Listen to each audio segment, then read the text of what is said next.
Welcome to GS news में आप सभी का बहुत बहुत स्वागत करते हैं। मेरे प्रिय भाई बहनों, इस वीडियो में आज मैं बात करने वाला हूं एक ईसाई महिला संबोधित करते हुए काफ़ी ज़्यादा केंद्र सरकार और राज्य सरकारों को घेरते हुए काफ़ी ज़्यादा यहां पर बड़ी बातें कही थी। लेकिन दरअसल जिस तरीके से आज धर्मांतरण का आरोप लगाया जा रहा है और यहीं पर इस महिला ने गिनाया, उन्हें उनकी औकात दिखाई, जो आज कह रहे हैं कि धर्म परिवर्तन के नाम पर आज जो पास्टरों को, ईसाई समुदाय को, जो मसीह समाज के लोग हैं, उन्हें आप सता रहे हैं, मार रहे हैं, उनके चर्चों को तोड़ रहे हैं। उन्हीं विद्यालयों में आपके बेटे और बच्चे आपके, और आपने उन्हीं विद्यालयों से पढ़ करके जो मंत्री पद आज हासिल किए हैं या फिर और बड़े बड़े पोस्टों पर आप उपस्थित हैं, तो कहीं न कहीं आपके और जो बच्चे पढ़ रहे हैं, आपने जो पढ़ा और आपके जो बेटे और बेटियां, आने वाली जो संतानें हैं, वो भी पढ़ेंगी। तो इस वीडियो में देखिए किस तरीके से मोदी सरकार पर गरजती हुई इस महिला का भाषण। जब आप देखेंगे तो आपको लगेगा कि मैं एक ईसाई हूं, मुझे गर्व है कि मैं भारत देश का ईसाई हूं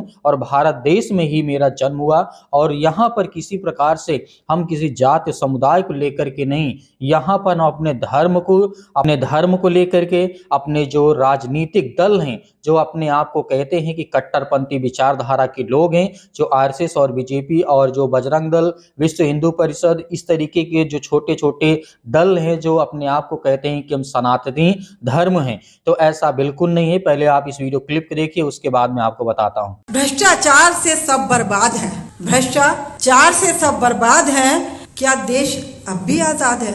आप लोग क्या सोचते हैं, क्या हम आजाद हैं? इन काले ब्रिटिशर्स से, उनके शिकंजे में इस कदर कस गए हैं कि हमें निकलना मुश्किल हो रहा है।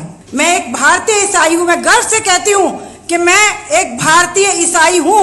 धर्म परिवर्तन का जो आरोप हम पर लगाया गया है, यदि हिंदुस्तान में देखा जाए तो ऑलमोस्ट 80% क्रिश्चियन स्कूल हैं, जिसमें 95% हिंदू, मुस्लिम, सिख, ईसाइयों के बच्चे पढ़ते हैं। 5% हम ईसाइयों के बच्चे पढ़ते हैं। बड़ा अफसोस हो रहा है आज मुझे इस लांछन को सुनते हुए कि काश हम धर्म परिवर्तन करते तो पूरा भारत ईसाई होता, पूरा भारत आज ईसाई होता। और आज ऐसे लोगों को ये लोग धर्म परिवर्तन के नाम से नवाज रहे हैं। बड़े अफसोस की बात है, हमारे ईसाई स्कूलों से ये सारे नेता लोग निकले हैं। हमारे ईसाई स्कूलों से पढ़ पढ़ के आज ये विदेशों में बड़ी बड़ी शिक्षाएं ले रहे हैं। विदेश किसके हैं? तो साथियों, इस चीज को हमने सोचना है। समानता का अधिकार तो इन्हें पता नहीं है। एक सवाल मेरे दिल में हमेशा कहता है, मैं अपने आप से सवाल करती हूँ कि ये कहते हैं एंटी कन्वर्जन लॉ। संविधान में आर्टिकल 25 हमें कहता है कि हम किसी भी धर्म को मान सकते हैं, हमें बिल्कुल अधिकार है, किसी भी धर्म को मानने का आजादी है पूरी। तो एंटी कन्वर्जन लॉ किस बात का है? दूसरी बात, ये कहते हैं कि हम धर्म परिवर्तन करते हैं, तो इस्कॉन टेम्पल वाले क्या धर्म परिवर्तन नहीं कर रहे? इस्कॉन टेम्पल में हजारों की संख्या में बाहर की महिलाएं, पुरुष आते हैं, क्या वो धर्म परिवर्तन नहीं है? ये लोग कहते हैं गाय को सम्मान देते हैं, हम गाय को, नारी का बहुत सम्मान करते हैं। बिल्कुल लेटेस्ट में बात कह रही हूँ, यदि ये नारी का सम्मान कहते हैं तो हमारी प्रेसिडेंट मिसेस द्रौपदी मुर्मू को पार्लियामेंट का उद्घाटन करने के लिए क्यों नहीं बुलाया गया? बड़े अफसोस की बात है, क्योंकि इनके अंदर जातिवाद भरा हुआ है, इनके अंदर ऊंच और नीचता की बातें भरी हुई है। इसलिए हमारी उस बहन को मैं कंडेम करती हूँ इस बात को कि उन्हें क्यों नहीं बुलाया गया, जबकि ये अधिकार सिर्फ उनका था। बिल्किस बानो, आसिफा, आज इनकी जबानें नहीं खुल रही। क्यों नहीं खुल रही? क्योंकि नारी का सम्मान कहते तो हैं, पर कहीं भी नारी का सम्मान नहीं है। किसी भी तरीके से आप देखें तो हर जगह नारी को अपमानित किया जा रहा है और गिराया जा रहा है। ये जो रेसलर बहने साक्षी मलिक, यदि ये नारी का सम्मान करते तो उनकी दुविधा को सुनते। आप ये देखिए किस तरीके का मौसम है। गोदी मीडिया के लिए मैं कहना चाहूंगी, यदि हम पाकिस्तान की बात करें तो हम उग्रवादी, हम पाकिस्तान की बात करें तो हम उग्रवादी। जब इमरान के किस्से चल रहे थे, उधर हमारा मणिपुर जल रहा था, एक भी मीडिया ने मणिपुर का कुछ नहीं दिखाया। पाकिस्तान की बातें करी जा रही हैं, तो क्या इस गोदी मीडिया का कोई इलाज नहीं है? क्या कोई अगली सरकार आएगी तो ये गोदी मीडिया के उस सरकार में काम नहीं करेगा?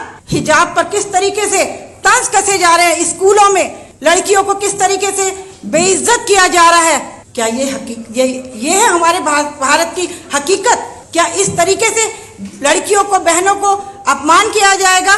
हमें कहते हैं कि हम धर्म परिवर्तन कहते हैं। मैं अभी लेटेस्ट आपको एक इंसिडेंट बता रही हूँ, ये भारत का कानून बता रही हूँ मैं आपको, कि अभी 1 महीना पहले एक प्रार्थना सभा चल रही थी गाजियाबाद में, खोड़ा कॉलोनी में। वहां प्रार्थना सभा में ये दंगाई गए और उन दंगाइयों ने जाकर पास्टर को और उसकी वाइफ को धर्म परिवर्तन के आरोप में जेल में डाल दिया। उसका बच्चा 1.5 साल का था। आप ये सोचिए, 1.5 साल का बच्चा अपनी माँ के साथ जेल में है, क्या होगा उसका फ्यूचर? कहाँ है सरकार? क्यों नहीं उसके कानों तक हमारी आवाजें पहुंच रही हैं? तो भाई और बहनों, बहुत सी बातें, बहुत कुछ लेके आई थी, पर भाई ने टाइम ही बहुत शॉर्ट कर दिया, तो मैं नहीं कह पाऊंगी। बस इतना जरूर कहूंगी, जो पहल आप लोगों ने की है, तो थोड़ा ये ध्यान रखिए, जिन पॉलिटिकल लीडर्स को आप बुलाते हैं, तो आज हमें एक ही चीज से बचना है, और वो चीज है कि एक पार्टी को छोड़ के जो बाकी पार्टियां हैं, उनमें जहां जहां जिसका स्वामित्व है, जहां जहां जिसका मतलब एक्टिव है सबसे ज्यादा, उन लोगों को हमें सपोर्ट करना है। किसी अदर पॉलिटिकल पार्टी को तंज नहीं कसने हैं, क्योंकि आज ये वक्त है, यदि आज हम नेक नहीं हुए और आज हमने इनको उखाड़ कर नहीं फेंका, तो आने वाला अगले साल आप जो कपड़ा भी पहनेंगे उस पर भी आपको टैक्स देना पड़ेगा। Thank you so much, God bless you all.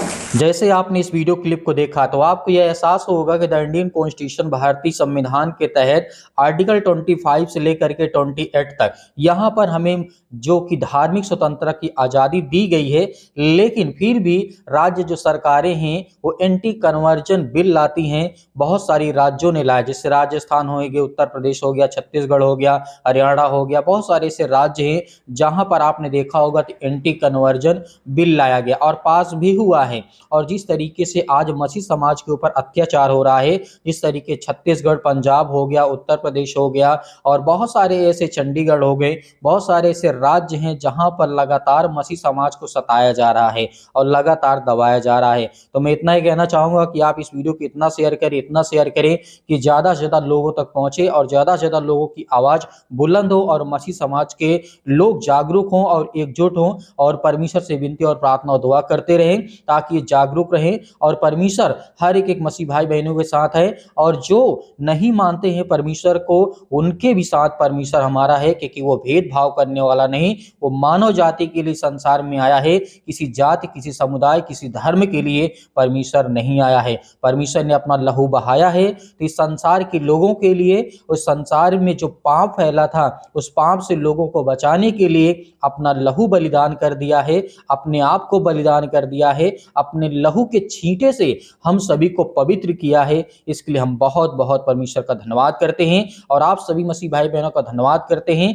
हम आशा करते हैं कि आप इस वीडियो को ज़्यादा से ज़्यादा लोगों तक शेयर करेंगे।